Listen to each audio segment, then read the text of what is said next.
저는 이런 식으로 명예훼손을 금지하는 법안을 발의하는 것 자체에 대해서는 반대합니다. 윤미향 의원은 적어도 빠졌어야 돼요. 정의원이라는 단체가 윤미향과 네. 등식으로 연결이 돼서. 네, 오늘 마지막 주제로 넘어가도록 하겠습니다. 뭐 간단한 주제이기도 하고 뭐 크게 이제 뭔가 좀 글쎄요 논란이 많이 될 주제 같지는 않은데 어쨌든 마지막 주제로 그 위안부 관련 단체 명예훼손 금지법 이제 인재근 의원이죠 열린 더불어민주당 인재근 의원이 그 김근태 의원 배우자로 그렇죠. 그죠? 예. 여자신데 여러 가지 인권이나 이쪽에 관심 많은 분으로 저는 알고 있습니다.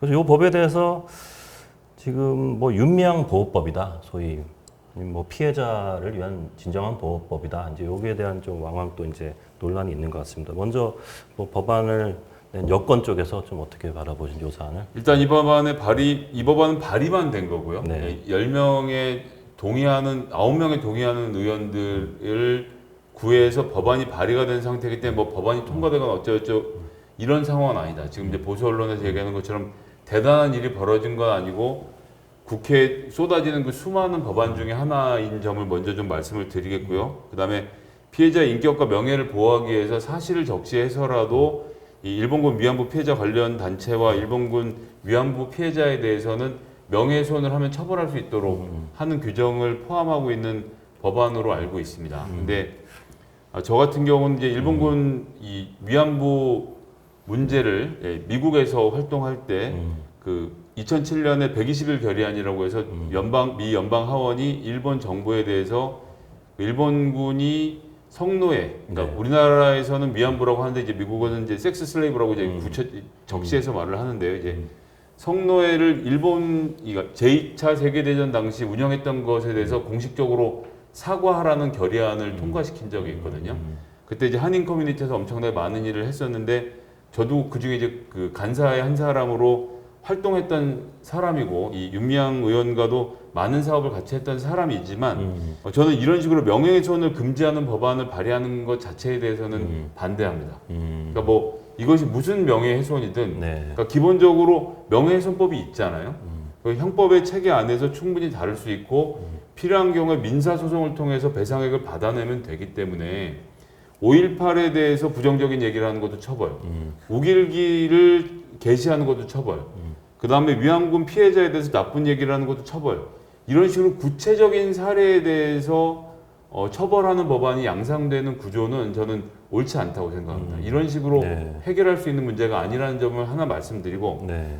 반면에 또 한편으로는 제가 이해가 안 되는 것도 아닌 게 일부 주장하시는 분들은 벌금 물고 뭐 이런 저런 이 사법적으로 처벌을 받으시고도 같은 주장을 반복하시는데 이 사람들 창년대 돈 받고 일한 사람들이다 라는 식으로 폄하를 한다든지 또 5.18 특별법 같은 경우도 저는 그런 식으로 5.18 희생자들을 이 폄훼하는 것을 하면 안 된다고 반대하지만 이걸 특별법으로 처벌해서도 안 된다고 생각을 하는데 또 한편에서는 그 5.18 광주 희생자들의 관을 붙잡고 우는 오열하는 유족들의 사진 밑에다가 홍어 택배요. 네네네. 이런 글들 올려서 사람들의 인격을 정말 말 그대로 말살시키는 짓을 하는 자들을 처벌을 또 안 할 수는 없는 것 아닌가. 그런데 그것은 계속 말씀드리지만 원래 있는 형법 안에 범위 안에서 처벌하고 민사상으로 손해배상을 청구하고 법원이 좀 더 지금보다는 폭넓게 인격권에 대해서 인정을 하고 처벌 액수를 올려주는 것으로 해결할 문제이지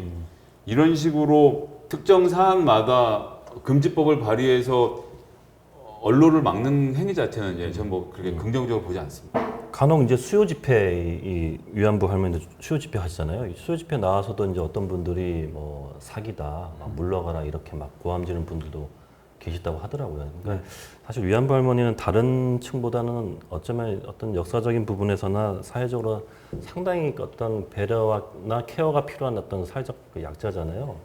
그런 측면에서 아마 뭐 이해를 한다면 좀 이런 법이 특별히 좀 명예훼손 금지법을 발의한 게 아닌가라는 생각도 좀 드는데 어떻게 보십니까? 취지에 동의할 만한 부분이 있죠. 네. 그리고 지금 김성애 대변인께서 말씀하신 부분은 제가 이제 100% 동의합니다.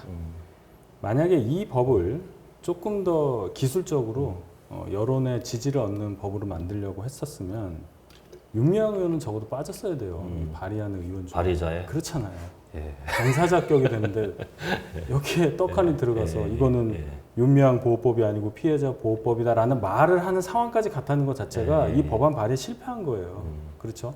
아무리 좋은 뜻을 가지더라도. 그다음에 하나가 이제 피해자 보호라고 이 발의 취지가 이제 설명이 돼 있는데 관련 단체까지도 그 보호 대상에 들어가 있단 말이에요. 네네네. 그럼 관련 단체가 왜 끼냐?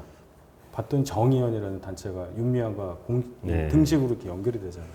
그러니까 윤미향 피해자 보호법이 윤미향 보호법이다. 피해자 보호법이 아니라 그런 얘기가 나오는 것 자체가 참 살아계신 위안부 피해자분들께도 더 스트레스 받는 일이고 이용수 할머니가 이렇게 말씀하셨잖아요. 피해자들한테는 정작 묻지도 않고 법안을 만든 거 아니냐. 자, 사실 적시도 처벌한다? 그렇다면 이용수 할머니가 이랬어요. 내가 그런 정대협에 대해서 진실을 얘기한 것도 법을 어긴 거냐. 당사자가 그런 얘기를 하시잖아요. 이거는 뭐가 좀 많이 잘못됐다. 네. 통과하기 어려울 것 같은데요. 요 사안은 뭐 특별한 게 없으면은 사실 위안부 관련한 사실 주제는 저희가 그 뭐 정치인들에게 좀 부탁드리고 싶은 것도 있고 좀 정치 진영 논리를 안 갔으면 좋겠어요. 그렇습니다. 네, 그래서 저희도 좀 길게 안 한 걸로 네. 하겠습니다. 그 사이다 정치 쪽 그 어제부로 또 코로나19 신규 확진자가 2,155명 또 2,000명대 넘어섰습니다. 계속적으로 이제 국민들은 불안하고 좀 어려운 계속 삶을 살고 있는데요. 다음 주 되면 이제 9월이 되고 9월 되면 이제 우리 그 대선 야권의 대선 경선도 본격화되고 그 경선의 장들이 국민과 국가를 위한 좋은 어떤 정책의 장이 돼서 좀 이러한 어려운 시국에 우리 국민들에게 또다시 시원한 그런 가을을 좀 선물해주는 그런 시간들로 꽉꽉 좀 채워줬으면 좋겠습니다. 예, 오늘 오전 다소 오전 시간 좀 차가운 시간이었는데 예, 따뜻한 방송을 함께 해주신 우리 김성애 대변인님, 그다음에 윤희석 대변인님 오늘 고생 많았습니다. 점심 맛있게 드십시오. 감사합니다. 예, 감사합니다.